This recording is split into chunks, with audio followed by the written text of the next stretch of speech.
Antes das coroas de ouro, antes dos dragões e dos tronos de ferro, existiu uma era esquecida pela maioria, mas imortalizada em sussurros e lendas. A Era dos Heróis. Foi nesse tempo antigo que os nomes se tornaram mitos, enfrentaram os outros e moldaram os 7 reinos que hoje conhecemos. Nesta jornada tranquila, onde cada palavra embala o sono e desperta a imaginação, vamos retornar a essas terras geladas, quando a magia ainda corria viva e os pactos com os filhos da floresta eram reais. Seja bem-vindo ao Narrador de Histórias. Se você gosta de viajar por tempos esquecidos, deixe seu like e compartilhe suas teorias nos comentários. Peço também que se inscreva no canal. Mais de 90% das pessoas que assistem não estão inscritos. A sua inscrição é o combustível que mantém esse canal vivo e crescendo. Agora feche os olhos, porque a noite está escura, cheia de histórias, e a Era dos Heróis está prestes a começar.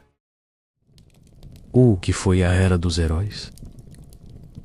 Em um tempo imemorial, muito antes dos dragões dançarem nos céus, ou dos grandes impérios se erguerem e caírem, jazia uma era envolta em brumas de lendas e sussurros antigos. A Era dos Heróis não é uma mera sequência de anos registrada em anais, mas um vasto tapeçar de mitos, onde os feitos de mortais se confundem com a própria essência de Westeros. Por quase 8 milênios, esta época ancestral forjou os pilares sobre os quais se ergueu toda a civilização conhecida. É o berço das grandes casas, cujos nomes e legados se tornaram sinônimos de poder e honra. Suas origens entrelaçadas aos contos desses heróis fundadores, era um tempo onde a própria terra respirava magia, e o véu entre o mundo mortal e o místico era tênue. Homens, recém-chegados às terras selvagens de Westeros, buscavam seu lugar em meio a um continente habitado por seres de uma antiguidade quase esquecida. Os filhos da floresta, após séculos de conflito inicial que mancharam a terra com sangue e incompreensão, a esperança brotou de um acordo monumental. No coração da Ilha do Rosto, um pacto foi selado, um armistício que ecoou através das eras e mudou o destino de ambos os povos. Este foi o momento crucial que inaugurou a grande Era dos Heróis, permitindo que a convivência substituísse a inimizade e que as sementes de uma nova sociedade começassem a germinar. Como parte desse acordo transformador, os primeiros homens abandonaram suas velhas divindades de pedra, abraçando a antiga fé da terra, a mesma reverenciada pelos filhos da floresta. Os deuses antigos, espíritos de rios, florestas e pedras, passaram a ser adorados em clareiras sagradas, diante de árvores coração com rostos esculpidos, tecendo um laço espiritual que uniu as duas raças em um propósito comum. Esta adoção da fé ancestral não foi apenas um ato de paz, mas a fundação de uma nova harmonia, uma coexistência que permitiu o florescimento da cultura e da sociedade. A Era dos Heróis, portanto, não é apenas um livro de contos heróicos, é a própria alma de Westeros, onde a magia respirava, a fé se enraizava, e os grandes nomes de hoje encontraram suas origens mais profundas, preparando o cenário para os desafios inimagináveis que viriam a testar os limites da vida após os ecoantes séculos de discórdia selvagem, quando o sangue dos primeiros homens e dos filhos da floresta manchava a terra virgem de Westeros. Emergiu um período de calmaria tensa, um respiro vital que permitiria o florescimento de algo novo. Era um mundo ainda brutal e indomável, onde a própria sobrevivência era um desafio diário, mas onde a semente da civilização começava. A sociedade dos primeiros homens, antes marcada pela incessante marcha da guerra e pela busca por territórios, encontrava-se em um estado primordial. Eram povos errantes, divididos em miríades de tribos e clãs, cada um com seus próprios rituais ancestrais e líderes ferozes, lutando não apenas uns contra os outros, mas contra a própria natureza implacável que os cercava após incontáveis séculos de uma guerra incessante, onde o sangue dos primeiros homens manchava as terras ancestrais dos filhos da floresta, e a discórdia ecoava através de vales e montanhas. Uma trégua vital foi finalmente forjada nas brumas do tempo, na mística mística e sagrada Ilha do Rosto, um acordo monumental foi selado. Um pacto que redefiniria o destino de Westeros e lançaria as bases para a Era dos Heróis. Este não foi um mero armistício, mas uma divisão de mundos, um juramento que visava a coexistência. Os termos do Pacto da Ilha do Rosto eram claros e de profundo impacto. Os primeiros homens receberam as vastas terras abertas do continente, os campos férteis e as planícies, onde ergueriam suas vilas e cultivariam seus alimentos. Os enigmáticos filhos da floresta, seres antigos e conectados à própria alma da terra, mantiveram o domínio sobre as densas florestas, os rios e as cavernas ocultas, preservando seu modo de vida recluso e sua ligação intrínseca com a natureza. Assim, os domínios foram traçados, a fronteira entre as duas espécies estabelecida, permitindo que cada cultura florescesse em sua própria esfera, livre da ameaça da aniquilação. Mas a paz duradoura exigia mais do que apenas a divisão física da terra, demandava uma união espiritual, crucialmente como parte integral deste acordo sagrado. Os primeiros homens abandonaram suas divindades estrangeiras e abraçaram a ancestral fé dos filhos da floresta, a adoração dos deuses antigos. Era um culto aos espíritos da natureza, venerados em frente às místicas árvores coração, com seus rostos esculpidos. Essa adoção da fé, esse compromisso com os deuses da terra, cimentou a união, transcendendo as barreiras do conflito e forjando um laço espiritual inquebrável. Essa convivência pacífica e a partilha de uma fé comum não apenas encerraram a carnificina, mas também abriram caminho para a evolução. Lentamente, uma nova sociedade começou a emergir das cinzas da guerra, embora ainda fragmentada em inúmeros pequenos reinos e tribos. Essa nova civilização dos primeiros homens, agora em harmonia com os filhos da floresta e com os espíritos da terra, pôde canalizar sua energia da guerra para o desenvolvimento. As sementes do que viria a ser a grande civilização de Westeros foram plantadas ali, sob a sombra das árvores, Corocaco e o Pacto Solene, estabelecendo um período de relativa calma antes que os maiores desafios ainda estivessem por vir. Os primeiros homens, outrora devotos de divindades de pedra, símbolos de uma fé que talvez refletisse a dureza de suas próprias conquistas e a imobilidade de seus ídolos, iniciaram uma jornada de abandono. Não foi uma conversão súbita e forçada, mas um abraço gradual de uma nova verdade, que ecoava a própria pulsação da terra. Esta transição marcou um afastamento do rígido e do inerte para o fluido e o vivo. Eles se voltaram para a fé dos deuses antigos, uma crença intrínseca aos filhos da floresta, que não residia em templos erguidos por mãos mortais, mas na própria natureza selvagem e imponente de Westeros. Passaram a adorar os espíritos que habitavam as florestas milenares, os rios serpenteantes, os ventos que sussurravam segredos ancestrais. O coração desta nova devoção era a árvore coração, os imponentes represeiros brancos, cujos rostos, esculpidos, pareciam observar com olhos vermelhos testemunhas silenciosas de eras incontáveis. Eles se ajoelhavam não diante de ídolos lapidados, mas sob a copa frondosa de árvores que respiravam, sentindo a própria vida do continente pulsando em suas raízes. A adoção desta fé não foi apenas um ato de misticismo, mas um pilar fundamental para a coexistência e o progresso. Ao partilharem as mesmas divindades, ao reverenciarem os mesmos espíritos da natureza, os primeiros homens e os filhos da floresta encontraram um terreno comum que transcendia as barreiras da língua e dos costumes. Era uma união espiritual que cimentava a paz estabelecida pelo Pacto da Ilha do Rosto, permitindo que a desconfiança mútua se dissolvesse lentamente em uma compreensão compartilhada da sacralidade da terra. Essa fusão de crenças foi o alicerce para uma nova fase de desenvolvimento. Libertados das incessantes guerras e unificados sob um panteão comum, ainda que diverso em suas manifestações, os primeiros homens puderam desviar sua energia para a construção. Embora a sociedade permanecesse tribal e fragmentada em diversos pequenos reinos, a nova fé proporcionou uma base cultural comum, um elo invisível que ligava comunidades dispersas. A adoração dos deuses antigos, com sua ênfase na natureza e no ciclo da vida, incutiu um respeito mais profundo pelo ambiente e, talvez pela própria vida, abrindo caminho para uma evolução constante. A floresta,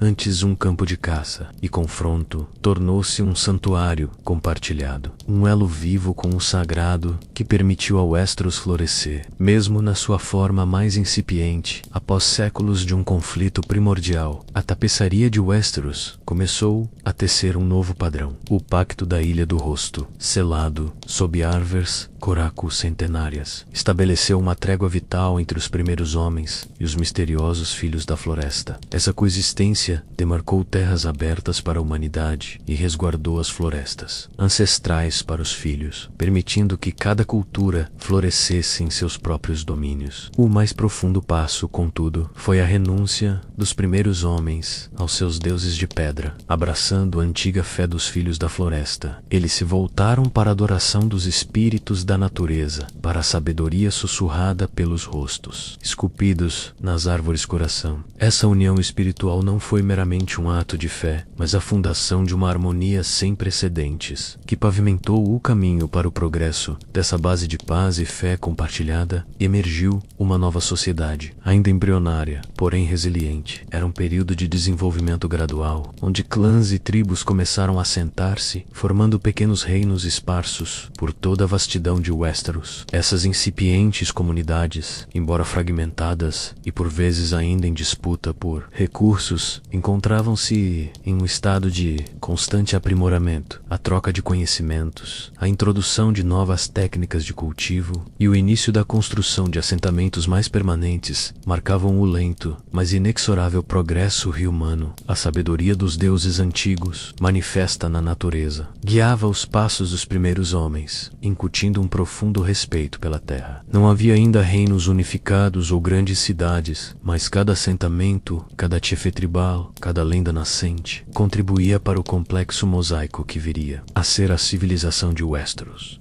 Este período, moldado pela coexistência e pela fé unificadora, estava lançando as bases para tudo o que viria a seguir. Era o alicerce sobre o qual as futuras casas nobres ergueriam seus castelos e forjariam suas linhagens. A magia, ainda palpável no mundo, entrelaçava-se com o cotidiano, e a reverência pela natureza promovia uma sociedade que buscava entender seu lugar no grande esquema das coisas. A paz relativa, no entanto, não duraria para sempre. Um desafio existencial, um inverno que duraria uma geração, estava prestes a testar os limites dessa nova sociedade e de sua fé recém-adotada, empurrando a humanidade à beira da extinção e forçando-a a uma resistência sem precedentes. Mas antes da longa noite, era este o tempo em que Westeros, de um mundo selvagem, começou a forjar sua própria alma. A sociedade que se erguia, embora ainda fragmentada em seus reinos e em constante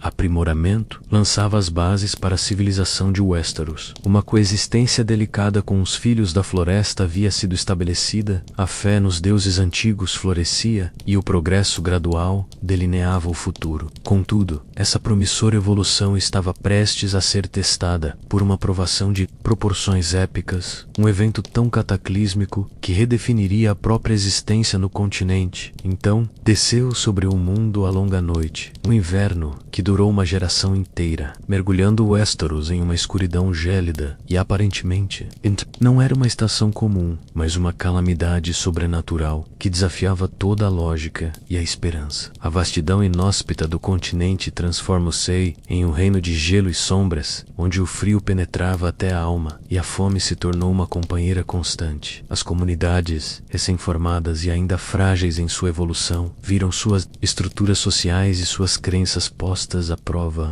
de maneira brutal. A terra, antes fonte de sustento, tornou-se um cemitério congelado, e a sobrevivência diária uma luta titânica. Este inverno, porém, era muito mais do que uma catástrofe climática. Era o grande catalisador, um desafio existencial que buscava erradicar a humanidade de Westeros. Em seu rastro gelado, a fé nos deuses antigos, tão recentemente abraçada, foi testada em seus fundamentos mais profundos. A coexistência pacífica pacífica, com os filhos da floresta, construída após milênios de conflito, foi posta sob uma pressão inimaginável à medida que a própria vida minguava. A incipiente civilização, que se esforçava para prosperar após o Pacto da Ilha do Rosto, viu-se à beira da aniquilação total, enfrentando não apenas a brutalidade do frio e da escassez, mas uma ameaça que transcendeu o natural, emanando do coração do inverno mais profundo. Foi neste abismo de desespero que a verdadeira face do terror se revelou. Com a longa noite, veio a primeira invasão dos outros, criaturas de gelo e morte, que lideravam um exército de mortos-vivos. A humanidade, empurrada para o limiar da extinção, foi forçada a uma resistência sem precedentes. A Coragem de heróis anônimos e lendários brilhou na mais densa escuridão, virando o jogo contra a aniquilação iminente. Este período sombrio e devastador não apenas testou os limites da existência, mas forjou o espírito dos primeiros homens, incutindo neles a necessidade de união e uma determinação férrea. A longa noite não foi o fim, mas o ponto de virada, o evento que exigiria o surgimento de novas defesas e uma nova era de segurança para Westeros. A longa noite não foi uma mera estação, mas uma era de trevas impenetráveis, um inverno que se estendeu por uma geração inteira, sufocando a vida em Westeros com um manto gelado. Foi um frio antinatural, profundo e penetrante, que não apenas congelava a carne, mas também a esperança. De seu epicentro, nas vastas e gélidas terras, além da fronteira do norte, irromperam os outros, seres de gelo e morte, manifestações pavorosas da desolação. Eles não vinham sozinhos. Um exército macabro de mortos-vivos, com olhos azuis cintilantes de ódio sobrenatural, marchava sob seu comando, ameaçando engolir toda a vida conhecida. A humanidade, ainda em seus estágios iniciais de desenvolvimento, após o Pacto da Ilha do Rosto, viu-se à beira da aniquilação total. Os pequenos reinos e as tribos dispersas, que até então se preocupavam com suas próprias contendas e a dura luta pela subsistência, foram subitamente confrontados por um inimigo que transcendia qualquer lenda ou experiência. E este foi, sem dúvida, o momento mais sombrio da história de Westeros. A esperança parecia uma miragem distante, e a própria ideia de sobrevivência, um privilégio inatingível. Cidades e vilarejos foram varridos do mapa. Florestas inteiras sucumbiram ao congelamento eterno, e a terra sangrava sob o avanço inexorável e gélido dos mortos. Mas, nas profundezas desse desespero abissal, a verdadeira essência da coragem humana foi testada e, por fim, revelada. Foi neste cadinho de sofrimento que a resistência se forjou, não apenas em figuras lendárias cujos nomes seriam ecoados por milênios, mas também em incontáveis heróis anônimos, homens e mulheres comuns que poderiam ter se curvado à escuridão, ergueram-se para lutar. Eles uniram forças, superando antigas rivalidades e medos arraigados, impulsionados por uma única e desesperada vontade de proteger o que restava. Os sacrifícios foram imensuráveis, vidas entregues à geada e à espada dos mortos-vivos, cada uma delas um testemunho punjante da feroz determinação de preservar a chama da vida. Cada recuo humano era respondido por um ato de bravura, cada desgraça por um levante. As lendas murmuram sobre o último herói, uma figura mítica que ousou viajar ao coração do inverno para enfrentar a escuridão. Mas a verdade é que existiram inumeráveis últimos heróis em cada aldeia, em cada defesa desesperada. Foi essa tenaz resistência coletiva, essa recusa inabalável em sucumbir à desolação, que finalmente marcou a virada no jogo. A união, forjada no terror compartilhado, plantou as sementes para a contraofensiva decisiva contra os outros, preparando o terreno para as ações monumentais que selariam o destino de Westeros e inaugurariam uma nova era. Foi nesse período sombrio, o mais gélido e terrível da história, que a Patrulha da Noite foi forjada. Nascida da necessidade absoluta e da promessa de proteger os reinos dos perigos que se esgueiravam do norte, esta Irmandade, ligada por um juramento que transcenderia gerações, assumiu o papel crucial de baluarte contra a escuridão que ameaçava engolir o mundo. Sua fundação não foi um mero ato de organização militar, mas a encarnação da última esperança da humanidade. Eles foram os primeiros a se opor frontalmente à maré de morte, os vigias que se sacrificaram para deter o avanço do terror. Sem a sua resistência feroz e o seu compromisso inabalável, o fim de Westeros poderia ter sido selado. A coragem e o sacrifício daqueles primeiros patrulheiros permitiram que a maré virasse. Embora a luta tenha sido longa e sangrenta, a patrulha da noite serviu como o ponto de inflexão, a linha onde a vida se recusou a ceder à morte. A subsequente construção da muralha, uma estrutura colossal que se ergueu como um escudo de gelo e pedra, marcou o fim derradeiro da longa noite. Com sua conclusão, um período de relativa segurança foi inaugurado, permitindo que a civilização dos primeiros homens não apenas sobrevivesse, mas florescesse e lançasse as bases para a sociedade que viria a ser Westeros. A Patrulha da Noite e sua vigília eterna permanece como o legado vivo daquela era de trevas, um lembrete perpétuo da ameaça esquecida e da inabalável necessidade de proteger o reino contra o que espreita nas sombras do norte, do rescaldo, da longa noite. Em meio à devastação e ao temor persistente de um retorno da escuridão, ergueu-se uma monumental estrutura, um testemunho gélido da vontade humana de sobreviver. A muralha não era apenas uma barreira física, mas um símbolo, um grito silencioso contra o abismo que quase consumiu Westeros. Esta colossal fortificação, talhada em gelo e rocha, estende-se por 300 milhas através da vasta paisagem do norte, alcançando 700 pés de altura em sua imponência, uma visão que desafia a compreensão e inspira reverência. Sua construção,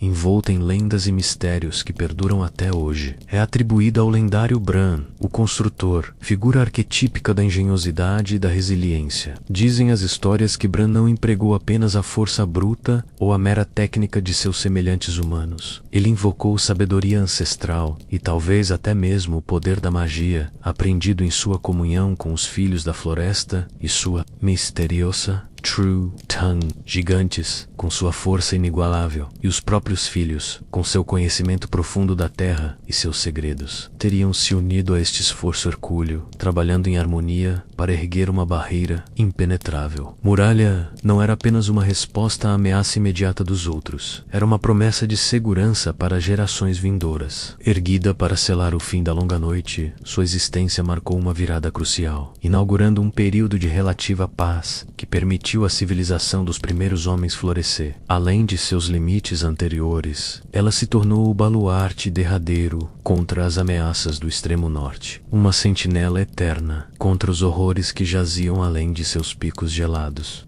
Este baluarte de gelo e pedra, imponente e inquebrável, simboliza a capacidade de Westeros de se erguer das cinzas da adversidade. É o marco divisório entre o conhecido e o desconhecido, entre a segurança e o caos. A muralha não só protege os reinos de perigos tangíveis, mas também serve como um lembrete perpétuo da fragilidade da existência e da necessidade de vigilância constante. Mesmo suas fundações mais profundas, enterradas sob eras de gelo, ecoam a dádiva de Brandon, as terras férteis ao sul concedidas para o sustento daqueles que juraram defendê-la, a Patrulha da Noite. Assim, a muralha não é apenas pedra e gelo, mas o coração pulsante da defesa do norte, um monumento à coragem e à visão de seus construtores, a era dos heróis de Westeros, um tempo onde o mito dançava com a verdade, viu sua mais profunda escuridão na longa noite, um inverno que se estendeu por uma geração inteira, um véu de gelo e sombra que sufocou o continente. O sol se tornou um mero rumor distante, enquanto o frio penetrante transformava a própria esperança em estalactites. Mas não era apenas o frio que congelava os corações dos homens. Ira,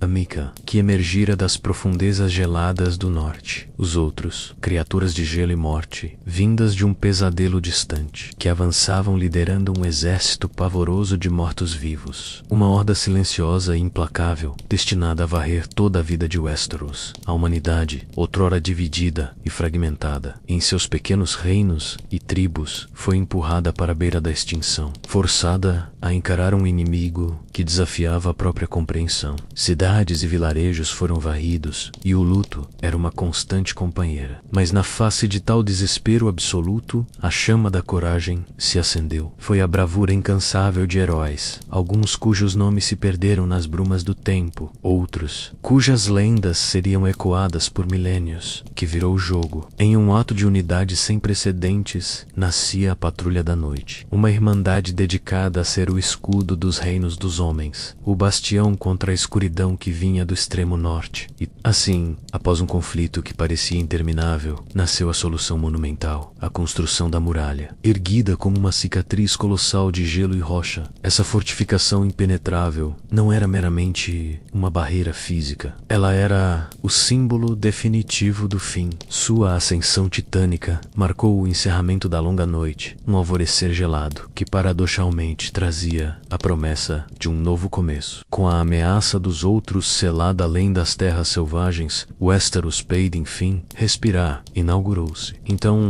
um período de relativa segurança, um tempo de trégua em que a paz, embra fragile, permitiu que as feridas da guerra e do inverno eterno começassem a cicatrizar. A civilização dos primeiros homens, que por séculos havia lutado pela mera sobrevivência, encontrou o espaço e a estabilidade necessários para florescer. As pequenas tribos começaram a se unir em entidades mais complexas ou com regimento. Foi preservado e transmitido. E as bases para as grandes casas e reinos que surgiriam em eras posteriores foram solidificadas. A muralha, silenciosa e imponente, não era apenas um guardião contra o passado tenebroso, mas também a promessa tangível de um futuro onde a vida, finalmente, poderia prosperar com o fim do longo inverno e o alvorecer de uma nova era, a civilização.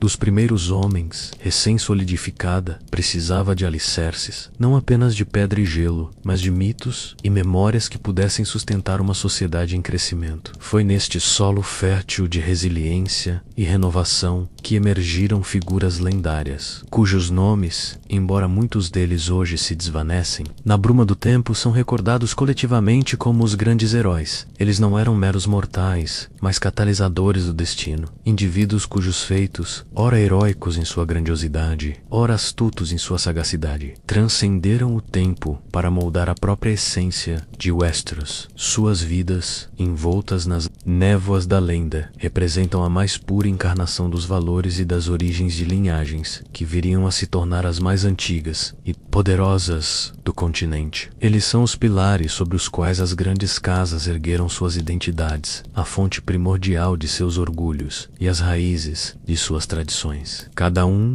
à sua maneira, com domínios distintos de influência, estes arautos do progresso imprimiram sua marca indelével na tapeçaria do mundo, não através de simples conquistas, mas pela personificação de virtudes e estratégias que se tornaram arquetípicas. Eles representam a sabedoria que constrói impérios, a astúcia que supera a força bruta, a benevolência que cultiva a abundância e a inquebrantável vontade, que desafia até mesmo os céus. Não se tratava apenas de fundar reinos ou erguer fortalezas. Tratava-se de semear princípios, de forjar legados que reverberariam por milhares de anos. Suas histórias, recontadas de geração em geração, são mais do que meros contos à beira da lareira. São a espinha dorsal cultural que conecta o passado mítico ao presente vivido, conferindo legitimidade e propósito aos seus descendentes, a grandiosidade de seus feitos, muitas vezes imbuída de um toque de magia ancestral ou da intervenção de forças primordiais, cimentou o status de cada um deles, não apenas como um líder, mas como um arquiteto da civilização.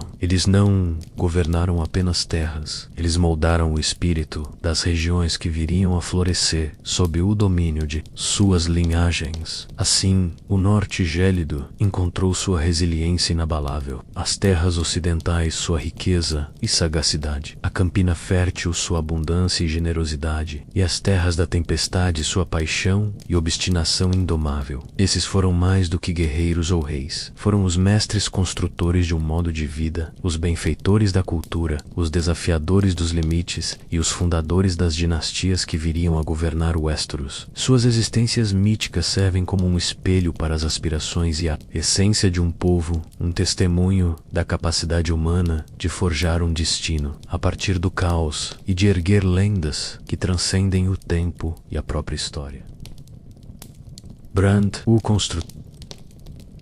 No panteão dos lendários fundadores de Westeros, poucos nomes ecoam com a mesma reverência de Bran, o construtor. Ele emerge das névoas do tempo como o mais célebre e reverenciado dos heróis, o lendário patriarca da casa Stark e o primeiro a ostentar o manto de Rei de Inverno. Sua origem, velada pelo mistério que o tempo impõe, revelou não apenas como um construtor de pedras, mas como um visionário e um líder de inigualável estatura, forjado na forja da necessidade após a devastação que a longa noite impôs ao mundo. Sua própria existência, embora imersa na mitologia, é um farol de reconstrução e da indomável resiliência humana. A obra mais grandiosa e duradoura de Bran é, sem dúvida, a colossal muralha, um bastião de gelo e rocha que se ergue a 700 pés de altura e se estende por 300 milhas, serpenteando para proteger os reinos civilizados dos perigos inomináveis que espreitam ao extremo norte. As lendas sussurram que sua construção não foi apenas um feito de engenharia, mas um empreendimento imbuído de magia ancestral, forjado com a astúcia de Bran e a ajuda colossal de gigantes, além da sabedoria enigmática dos Filhos da Floresta. Essa fortaleza impenetrável torna-se a linha divisória entre a vida e a escuridão. Acredita-se que sua sabedoria era tamanha que ele dominava os segredos da True Tongue, a língua antiga dos Filhos da Floresta, um conhecimento vital que, segundo as histórias, foi crucial para seus vastos empreendimentos e para a cooperação entre as raças. Bran, o construtor, reverenciado como o lendário fundador da casa Stark e o primeiro rei de inverno. Bran não era apenas um líder, mas um visionário, nascido de um tempo de necessidade extrema. Foi ele quem concebeu a mais audaciosa das estruturas, um baluarte de gelo e pedra, destinado a selar para sempre as portas do pesadelo que quase aniquilou a humanidade, a muralha. Seu nome ecoa com a grandiosidade de seu propósito e a magnitude de sua escala. Uma barreira colossal que se estendia por 300 milhas de leste a oeste e se elevava a impressionantes 700 pés de altura. Uma cicatriz monumental na paisagem do norte, erguida não apenas como uma fortificação física, mas como um símbolo perpétuo da vigilância e da resiliência dos homens. Esta maravilha gélida não foi meramente um feito de engenharia mortal. A lenda murmura que sua construção transcendeu os limites da compreensão comum. Bran, o construtor, utilizou não só sua inigualável engenhosidade, mas também invocou os segredos mais profundos da magia ancestral, uma força mais palpável naquele tempo esquecido. As histórias contam que o labor para erguer tal gigantismo não foi executado apenas por mãos humanas. Os selvagens e poderosos gigantes, criaturas de vasto porte e força descomunal, emprestaram seu poder bruto ao empreendimento, arrastando e empilhando blocos de gelo e rocha com uma força que os homens sozinhos jamais poderiam igualar. E envoltos em um véu de mistério, os Filhos da Floresta, os antigos habitantes de Westeros, com sua sabedoria ancestral, também teriam oferecido sua ajuda. Alguns sussurram que foi dos filhos que Bran aprendeu os segredos da True Tongue, a língua antiga que lhe permitiu desvendar mistérios e talvez até manipular as próprias forças da natureza para o propósito de sua grande obra. Assim como a união de engenho humano, poder arcano, a força titânica dos gigantes e o conhecimento ancestral dos Filhos da Floresta, a muralha ascendeu. Ela não era apenas uma parede, mas um juramento esculpido em gelo e pedra, uma promessa solene para proteger os reinos dos perigos que ainda espreitavam nas terras congeladas do extremo norte. Sua existência é a prova viva de que, mesmo nos tempos mais sombrios, a vontade e a colaboração podem erguer os maiores monumentos da esperança e da defesa, mas a força bruta e a engenhosidade não eram as únicas ferramentas que Bran, o construtor, empunhava para forjar o destino do norte. Sua maior virtude residia numa mente aguda, capaz de penetrar véus onde poucos mortais ousariam, uma inteligência que transcendia em muito a mera capacidade física. As lendas sussurram que ele se aprofundou nos segredos da Trutung, a ancestral linguagem dos Filhos da Floresta, seres enigmáticos que habitavam as profundezas das florestas de Westeros antes mesmo da chegada dos primeiros homens.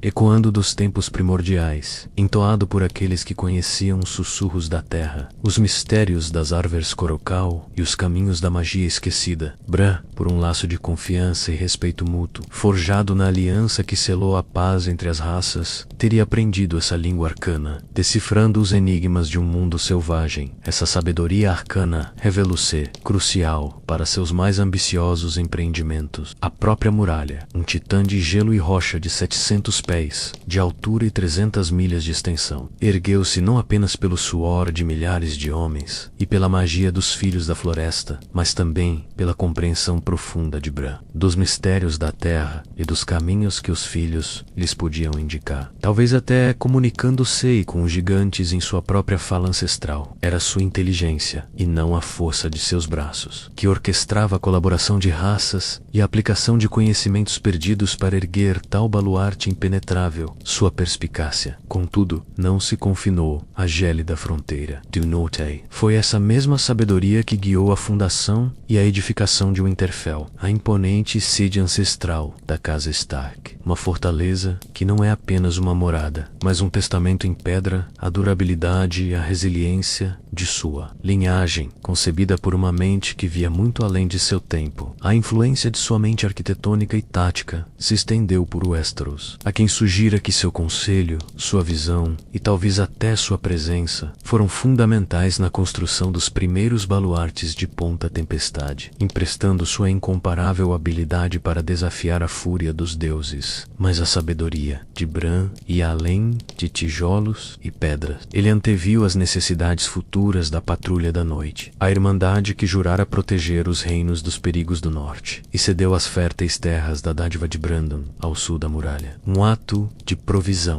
e foresight que demonstra sua compreensão das necessidades de um povo e de uma instituição vital. Assim, Bran, o construtor, é lembrado não apenas por sua força e imponência, mas acima de tudo, por uma sabedoria singular. Uma mente que desvendava segredos antigos e construía não só fortalezas, mas o próprio futuro do norte, garantindo sua resistência e sua identidade. No âmago da era onde mitos se ergueram como montanhas, jaz o legado arquitetônico de Bran, o construtor, indelével nas pedras de Westeros. Winterfell, a imponente sede ancestral da casa Stark, emerge como o pináculo de sua visão no gélido norte. Mais do que uma mera cidadela, ela é a alma congelada do reino, um colosso de granito e madeira que espelha a indomável força e a durabilidade da linhagem que a governa. Bran, com sua sagacidade ímpar e seu domínio sobre as artes da edificação, forjou essa fortaleza para ser um baluarte inexpugnável contra as intempéries e as incontáveis ameaças que assolam as terras geladas. Cada rocha, cada torre, cada parede massiva de Winterfell parece ecoar a resiliência de seu fundador, um testemunho silencioso de sua capacidade de forjar segurança e ordem onde antes imperava o caos. É em suas muralhas robustas que o legado dos reis de inverno se manifesta de forma mais tangível, um refúgio que, por milênios, abrigou e protegeu gerações de Starks e seus vassalos, solidificando o poder e a tradição no coração pulsante do norte. Contudo, a influência monumental de Bran transcendia as fronteiras gélidas de seu próprio domínio. As lendas sussurram, com reverência, sobre seu papel crucial na ereção da sétima Ponta Tempestade, a lendária fortaleza dos Reis da Tempestade. Embora a saga principal de Ponta Tempestade seja intrinsecamente ligada à obstinação de Duran, pranto Dodeias, que a reconstruiu incansavelmente contra a fúria dos deuses. É a mão habilidosa de Bran, o construtor, que se diz ter sido fundamental para a inabalável versão final. Sua participação nesse projeto colossal, nas terras da tempestade, a centenas de léguas de Winterfell, não apenas sublinha sua habilidade singular em conceber estruturas que desafiam o impossível, mas também a extensão de sua sabedoria e a cooperação entre os maiores heróis de uma era primordial. A presença de sua mente construtiva altiva em um baluarte tão distante, capaz de resistir à ira divina, ressalta a grandiosidade de seu talento, demonstrando sua capacidade de erguer não apenas uma muralha contra o terror gelado, mas também bastiões impenetráveis contra a fúria dos céus. Assim, Winterfell e Ponta Tempestade, em suas magnificências distintas, permanecem como selos eternos da visão de Bran, o Construtor, e de sua incomparável habilidade em moldar a própria geografia de Westeros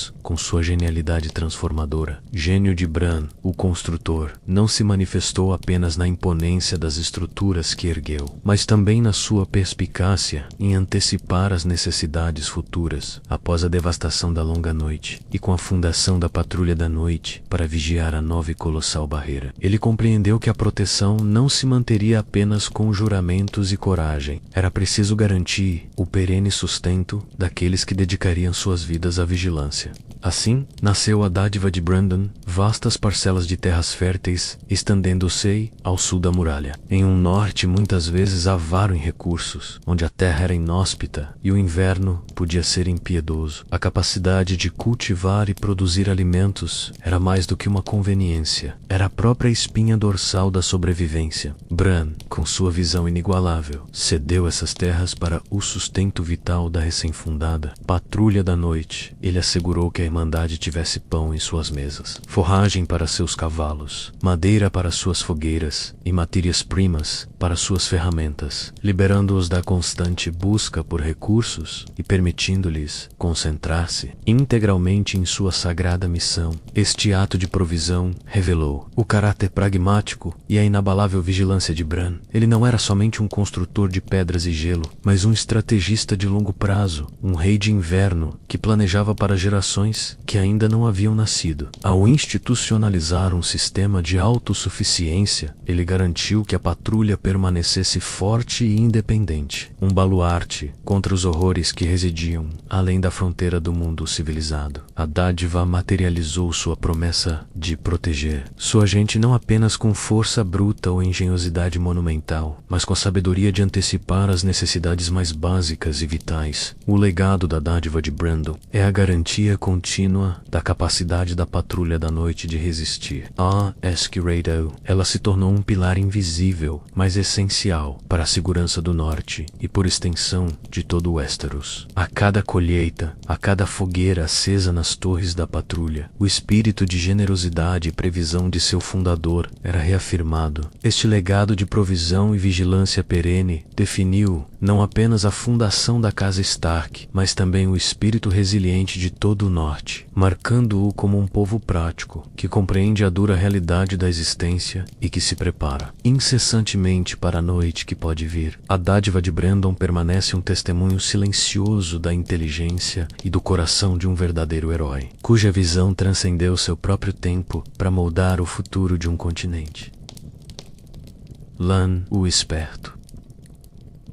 Após a era de construtores de muros e semeadores de campos, a história de Westeros nos apresenta uma figura de astúcia incomparável. Lan, o Esperto, um nome que ecoa através dos séculos, não pela força bruta ou pela grandiosidade de suas construções, mas pela afiada lâmina de sua mente. Ele é o ancestral mítico da poderosa casa Lannister, os senhores de Rochedo Casterly, e sua ascensão ao poder é um testamento à sagacidade que transcende a necessidade de terras ou riquezas iniciais. As brumas do tempo obscurecem sua origem exata, mas as lendas o pintam como um homem desprovido de posses, que esculpiu seu próprio destino através de uma inteligência sem par. Lan não conquistou reinos com exércitos, nem ergueu fortalezas com a força de gigantes. Ele era, sim, um mestre inigualável da manipulação e da intrincada teia da psicologia humana. A história de Lan, o Esperto, ecoa através dos salões do Rochedo Casterly, um testemunho de que a mente, quando afiada, pode ser mais potente que qualquer espada. Embora sua ascendência e posses fossem escassas, sua ambição era tão vasta quanto o próprio rochedo que cobiçava. Rochedo Casterly, uma fortaleza natural, imponente. Há milênios fora o lar da antiga casa Casterly, senhores inquestionáveis daquele maciço dourado. Mas Lan não era de se curvar à tradição ou à força bruta. Ele enxergava o poder não no clanger do aço, mas nas sombras da percepção e nos recessos da mente humana, sua estratégia foi silenciosa e insidiosa, um lento veneno psicológico destilado nas veias da fortaleza. Diz a lenda que Lan, com uma astúcia inigualável, descobriu uma passagem secreta, estreita e esquecida, que serpenteava pelas entranhas do rochedo, permitindo-lhe infiltrar-se no coração da cidadela. Uma vez lá dentro, ele não buscou confrontos. Em vez disso, transformou-se em um fantasma, uma presença onisciente que se manifestava apenas em sussurros etéreos, em passos que ecoavam onde não deveria haver ninguém, em sombras dançantes, na periferia da visão. As velas se apagavam. Mysterious. Objetos mudavam de lugar sem explicação. Cada evento trivial se transformava em um presságio, cada ruído em uma ameaça. O terror não veio de um ataque frontal, mas da erosão da sanidade. Os membros da Casa Casterly, antes senhores seguros de seu domínio, começaram a duvidar de seus próprios sentidos, a questionar sua segurança e, em última instância, sua coragem. O medo se alastrou como uma praga, não o medo de um inimigo visível, mas de uma entidade intangível, um mal que parecia brotar das próprias pedras de seu lar. A atmosfera de desconfiança e paranoia se tornou insuportável.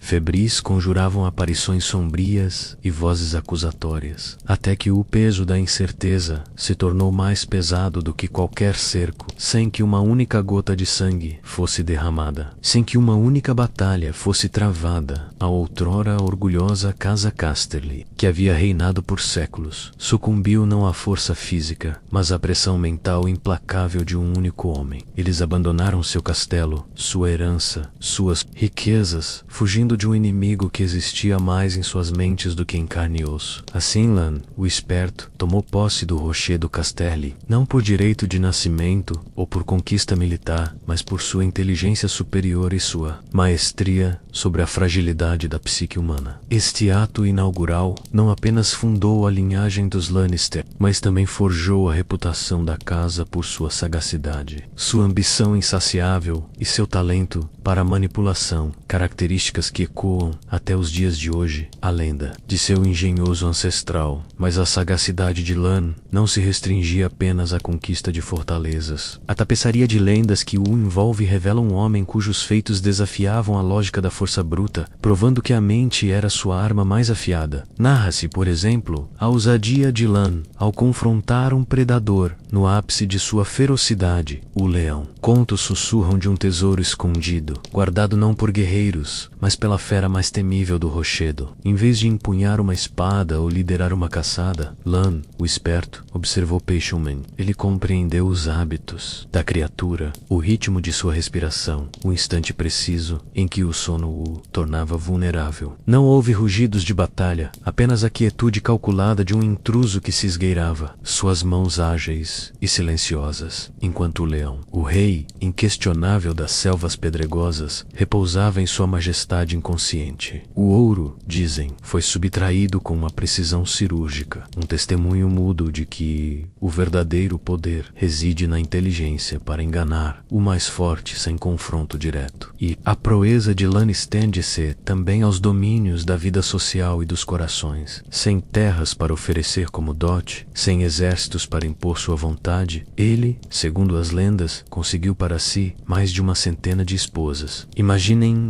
o espanto, a perplexidade daqueles que viam um homem, desprovido dos meios tradicionais, de poder acumular uma linhagem tão vasta. Não foi através de casamentos arranjados por status ou riqueza, mas por um encanto indescritível, por palavras que seduziam, por promessas que brilhavam mais que ouro, ou talvez por estratagemas sociais tão intrincados que os incautos jamais perceberam que estavam sendo manipulados. Cada união, um triunfo de sua lábia e de sua perspicácia, tecida em uma rede complexa de alianças não pela força, mas pela inteligência que soube explorar as ambições, os desejos e as fraquezas alheias. Essas histórias, por mais fantásticas que pareçam, reforçam a essência de Lan, um homem que redefinia o poder, transformando o que parecia impossível em realidade através da pura genialidade. Seus feitos, tanto os grandiosos quanto os aparentemente menores, eram todos monumentos à sagacidade que viria a definir a linhagem que dele descenderia, uma casa que aprenderia, através de seu fundador, que o intelecto é a mais potente das armas, Rochedo Casterly. Casterly, com suas minas de ouro, tornou-se o coração de sua riqueza, mas foi a astúcia de Lan que forjou sua reputação. A casa, desde então,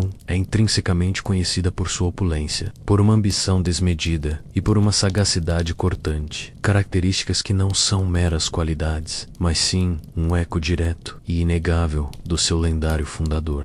Ouro cunado, cada intriga palaciana, cada manobra política dos Lannister carrega a marca indelével da esperteza de Lan, o arquiteto silencioso de seu império dourado. Ele não construiu fortalezas de pedra, mas uma linhagem forjada em ouro e intelecto, cujas raízes se fincam na mais pura e calculista astúcia. Garth, o Mão Verde. Garth, Mão Verde, o ancestral, mítico da casa Gardner, e pai de inúmeras linhagens nobres da Campina, ergue-se como um farol de fertilidade e civilização em meio à selvageria primordial de Westeros, em um tempo onde a terra indomada era a única senhora e a subsistência dos primeiros homens dependia unicamente da caça e da coleta. Garth surgiu como um verdadeiro benfeitor da humanidade. Sua figura não se moldou na conquista ou na espada, mas no dom inato de nutrir a vida e transformar o deserto em jardim. Foi Garth Mão Verde quem desvendou os segredos da terra para os primeiros homens. Com sua sabedoria e generosidade, ele ensinou-os a cultivar o solo, a semear e a colher fartas safras, afastando a sombra da escassez. Sob sua orientação, animais selvagens foram domesticados e as bases para uma existência mais estável e próspera foram lançadas. Suas mãos, que a lenda descreve como verdes, simbolizavam não apenas a habilidade singular de fazer brotar a vida do chão estéril, mas também a proliferação incessante. Através dele, não apenas plantas e colheitas floresceram, mas também linhagens familiares inteiras, solidificando seu papel como progenitor de incontáveis casas nobres e comuns que habitariam a Campina por milênios. As lendas ecoam seu talento incomparável para fazer as coisas crescerem e prosperarem, desde os campos que se tornaram celeiros até as famílias que se ramificaram por toda a Campina. Garth não era um guerreiro que impunha sua vontade pela força bruta, mas um cultivador,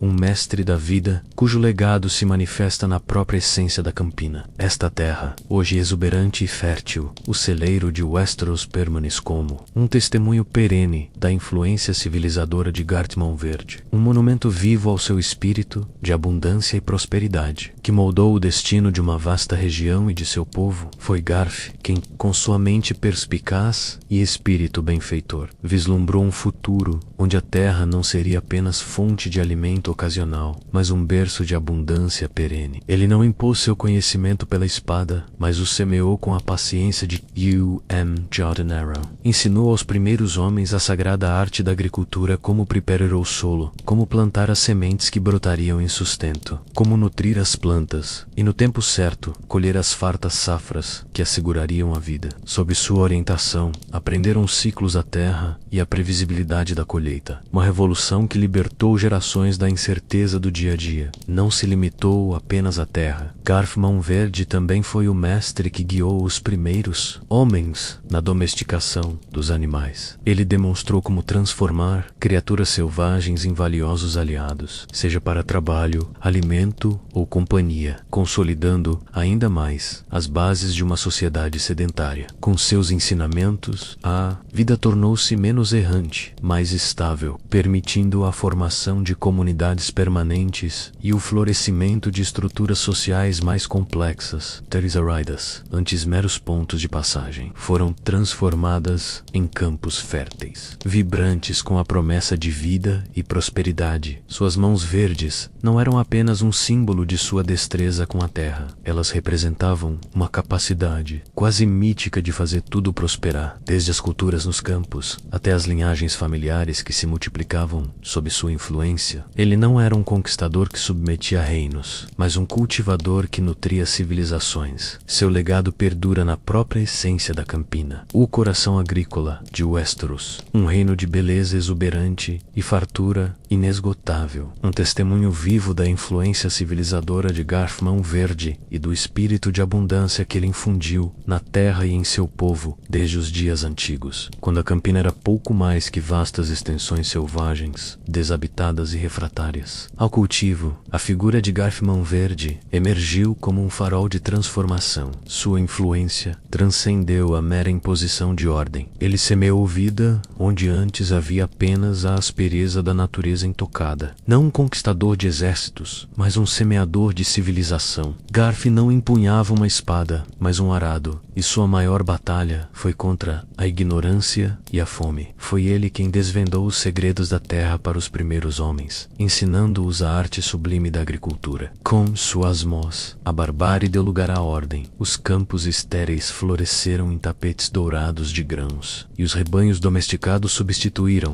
a caça incerta. A Campina, hoje conhecida como o celeiro de Westeros, ostenta uma riqueza que é um tributo direto à visão e ao incansável esforço de Garth Mão Verde. Suas terras férteis, irrigadas por rios Renero e Seoés, produzem colheitas tão abundantes que sustentam reinos inteiros. Cada espiga de trigo que balança ao vento, cada fruto suculento colhido nos vastos pomares, é um eco de sua sabedoria primordial. Mais do que apenas prosperidade material, Garth incutiu um espírito de abundância. Sua lenda narra uma capacidade quase mística de fazer as coisas crescerem e prosperarem, não apenas plantas, mas também linhagens. Ele é o progenitor de inúmeras famílias nobres e comuns que povoam a Campina, uma árvore genealógica tão vasta e ramificada quanto os campos que ele ajudou a cultivar, a própria essência da casa Gardner. E posteriormente dos Tyrell, que herdaram seu manto, estava imbuída dessa filosofia de crescimento e nutrição. Eles não apenas cultivavam a terra, mas também as artes, a cultura, a diplomacia, transformando a Campina em um centro de refinamento e prosperidade emberrado por toda Westeros. O legado de Garth Mão Verde não é apenas uma questão de agricultura, é a fundação de uma sociedade próspera e civilizada. É a demonstração de que a verdadeira força reside na capacidade de nutrir, de sustentar e de transformar o bruto em belo. Sua memória vive nas estações de plantio e colheita, no burburinho dos mercados e na mesa farta de cada lar. Um eterno lembrete de que a abundância pode ser alcançada não pela espada, mas pelas mãos que trabalham e semeiam. Duhan, pranto de Deus.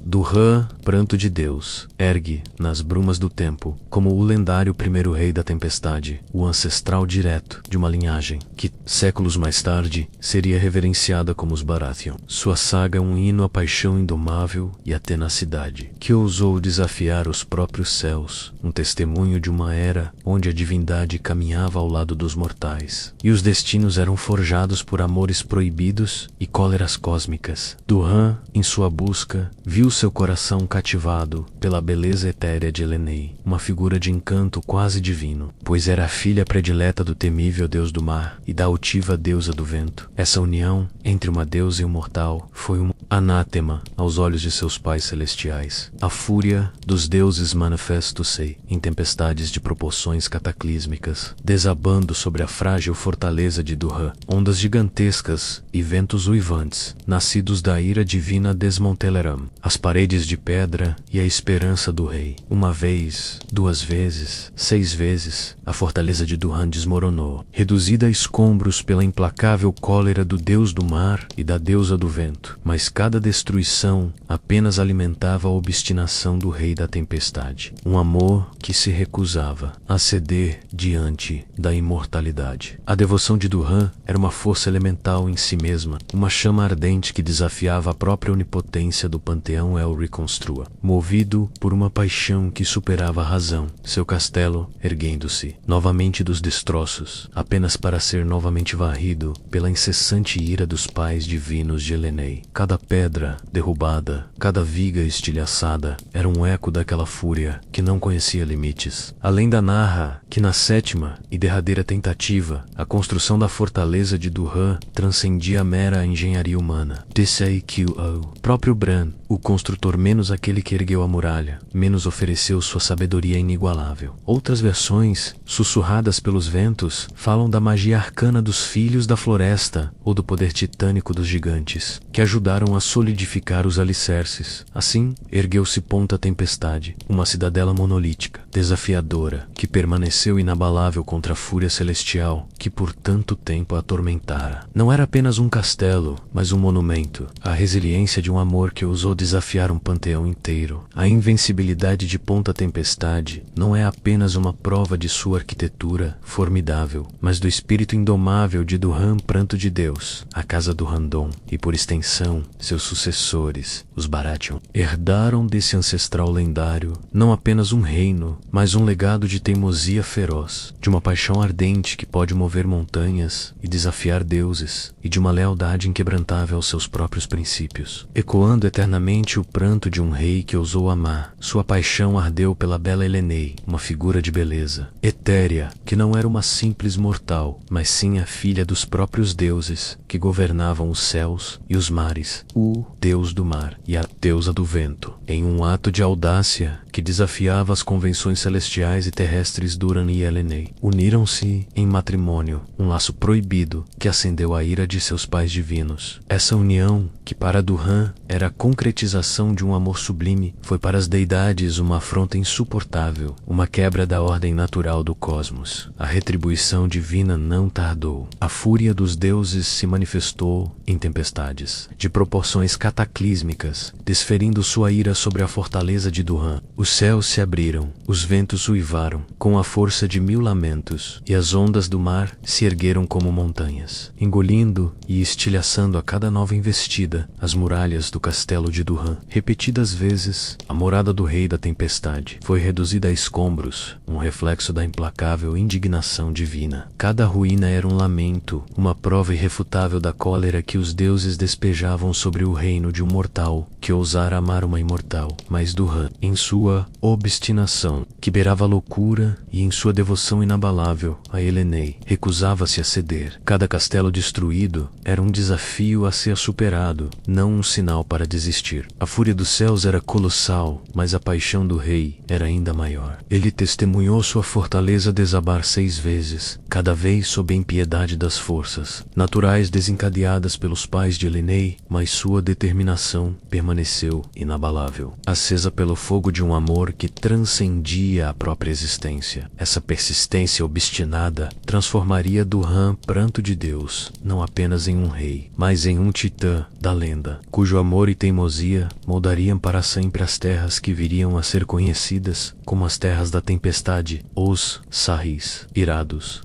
abriram, vomitando fúria sobre a ambição mortal que ousou desposar uma deusa. O lendário Duhan, que viria a ser conhecido como Pranto de Deus, ergueu sua fortaleza nas terras da tempestade, um monumento à sua união com a etérea Elenei. Contudo, essa audácia não passou impune. Os pais divinos de Elenei, o deus do mar e a deusa do vento, responderam com uma cólera sem precedentes, desencadeando vendavais e inundações que fariam tremer até as fundações da terra 6 vezes. O castelo de Duhan foi erguido, pedra sobre pedra, contra a fúria implacável dos elementos, e 6 vezes ele foi desfeito, desintegrado pela força colossal das tempestades enviadas pelos deuses. As ondas gigantescas engoliam muralhas, os ventos uivantes arrancavam torres, e os céus desabavam em uma chuva torrencial, transformando o sonho de Duhan em ruínas desoladas. Cada queda era um lamento, um testemunho da arrogância mortal diante do poder divino, mas também um grito de desafio que ecoava através das terras varridas pelo vento. A lenda narra que a cada destruição, Duhan, Pranto de Deus, não recuava. Sua obstinação era tão inabalável quanto as rochas que ele tentava domar. Impulsionado por um amor proibido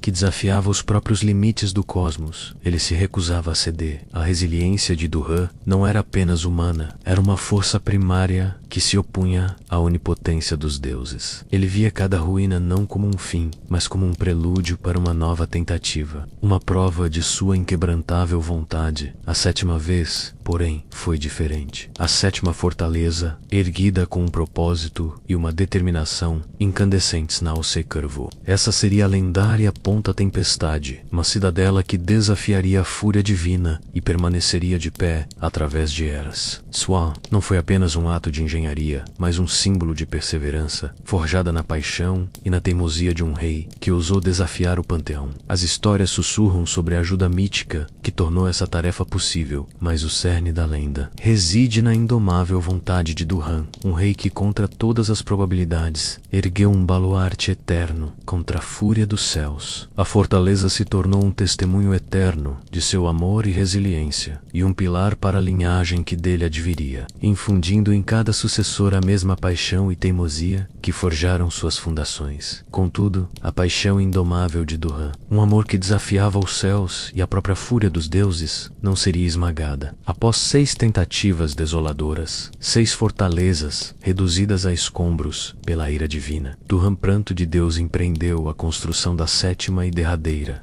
Esta, a lendária Ponta Tempestade, ergueu-se não apenas como um baluarte de pedra e argamassa, mas como um monumento à teimosia humana e à intervenção de forças além da compreensão mortal, não mais confiando apenas na engenhosidade comum. As lendas sussurram que para a construção deste bastião inquebrantável, Duhan buscou auxílio onde o mortal raramente ousava. Foi Bran, o construtor, o mesmo lendário arquiteto que ergueu a colossal muralha do norte, quem teria oferecido sua sabedoria e conhecimento incomparável. Bran, cuja mente prodigiosa dominava tanto a engenharia quanto a magia, trouxe consigo uma compreensão das forças elementais e dos segredos mais profundos da terra. Sua perícia, que se dizia incluir o domínio da antiga língua dos Filhos da Floresta, permitiu conceber uma fortaleza que se ancoraria na própria essência do solo, desafiando a desintegração imposta pelas divindades iradas. Mas a escala de tal empreendimento, a necessidade de desafiar a fúria dos céus, exigia mais do que apenas a sagacidade humana, por mais brilhante que fosse. As tradições mais antigas da Campina do Sul contam que a magia ancestral dos Filhos da Floresta também foi invocada. Esses seres enigmáticos, com sua ligação profunda com a natureza e seus cantos antigos, talvez tenham imbuído as pedras de Ponta Tempestade com uma resistência mística, uma essência que as tornaria impermeáveis à devastação. E não menos cruciais teriam sido os gigantes, criaturas de força colossal, capazes de mover pedras que os homens mal poderiam conceber, erguendo muros e torres com uma magnitude ciclópica. Suas mãos poderosas, aliadas à visão de Bran e à magia sutil dos filhos, transformaram o projeto de Duhan em uma realidade impossível, um bastião que desafiaria não apenas o vento e as ondas, mas a própria vontade de seres divinos. Ponta Tempestade, com suas torres imponentes e muros que parecem brotar da rocha viva, permanece como um testamento pétreo a esta colaboração mítica, uma fortaleza que, ao contrário de suas antecessoras, resistiu a todas as tempestades, um símbolo de que, por vezes, os mortais devem buscar além de si mesmos, na sabedoria ancestral, na magia esquecida e na força primordial, para erguer o inquebrantável. A majestosa fortaleza que se ergue desafiadora sobre os mares tormentosos não é apenas uma edificação de pedra e rocha, mas o eco petrificado de uma era de deuses e heróis. O palco da mais audaciosa demonstração de amor e obstinação. Cada pedra de seus muros inexpugnáveis, que resistiram à fúria dos céus e à cólera de divindades ancestrais. Sussurra a saga de Duhan, pranto de Deus. É um baluarte de resiliência, um monumento à teimosia inabalável de um homem que se recusou a ceder, mesmo quando o panteão se ergueu contra ele. Sua existência é a prova viva de que a vontade humana, quando temperada por um propósito verdadeiro, pode desafiar as forças mais avassaladoras do cosmos. Esta cidadela, que viu nascer e cair 6 antecessoras antes de sua forma final, ergue-se como um farol de desafio, uma promessa pétrea de que a casa do Randon, e por extensão seus herdeiros Baratheon, jamais se curvariam diante de qualquer adversidade. divina ou terrena. É o santuário da paixão que uniu um mortal a uma filha dos ventos e das marés. Um amor tão puro e tão potente que a ira dos pais divinos não pôde desfazê-lo. O legado de Duran, contudo, transcende a imponente arquitetura de sua fortaleza. Ele se manifesta no próprio sangue que corre nas veias de sua linhagem. Os Durrandon e posteriormente nos robustos Barachon que deles descendem. A teimosia, essa característica tão marcante de seu fundador, torna-se um selo indelével da casa, uma obstinação feroz que se recusa a recuar diante de qualquer desafio. É a força motriz por trás de sua reputação de inquebrantáveis, de sua relutância em dobrar o joelho, mesmo diante de poderios superiores. A paixão que ardeu tão intensamente em Duran por sua amada Elenei reflete-se na veemência com que seus descendentes abraçam suas causas, suas batalhas e seus amores. Uma paixão que pode ser tanto uma chama que incendeia a lealdade, quanto um fogo que consome na fúria. E a lealdade, um juramento silencioso, forjado no amor que desafiou os deuses, tornou-se o pilar sobre o qual a honra da casa se assenta. Desde os primeiros reis da tempestade até os tempos mais recentes, a bravura, a impetuosidade e a inabalável fidelidade aos seus próprios princípios foram as marcas registradas daqueles que governaram as terras da tempestade. A história da caça Durandon Barachon é um eco constante daquele amor proibido e da inquebrantável vontade de seu patriarca. Duram pranto tu deias, cujo espírito ainda reside nas muralhas de Ponta Tempestade e no coração selvagem de seus herdeiros. A Era dos Heróis, um tempo imerso nas névoas da lenda, não se encerra apenas em contos de feitos grandiosos ou na majestade de construções milenares. Seu legado transcende um mero registro histórico, tornando-se o próprio tecido que urde o passado e o presente de Westeros. As histórias de Bran, o construtor, de Elan, o esperto, de Garth Mão Verde e de Durham Pranto de Deus não são meras fábulas para entreter, são pilares narrativos que sustentam a identidade, a autoridade e as tradições das grandes casas.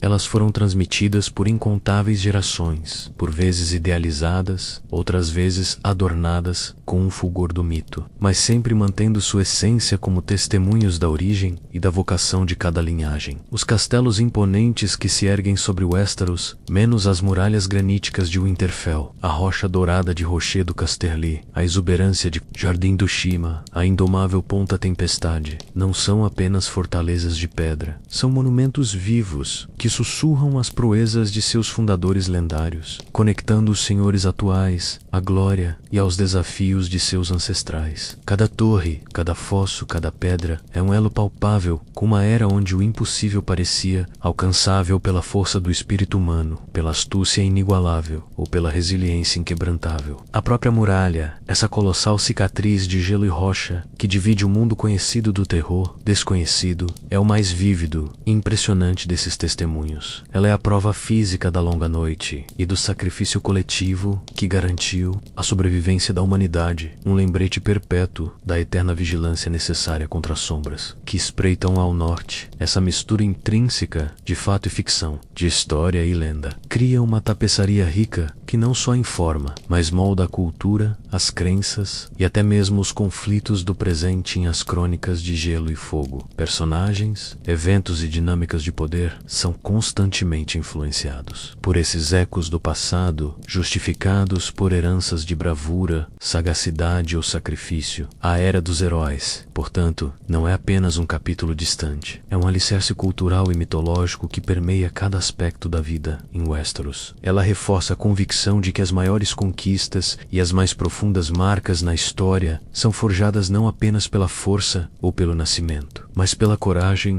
pela inteligência e pela perseverança em face da adversidade. O Verdadeiro legado desta era é a lição atemporal de que, mesmo nas maiores escuridões, a chama da humanidade pode se erguer e que os grandes feitos nascem da vontade inabalável de defender aquilo que é precioso.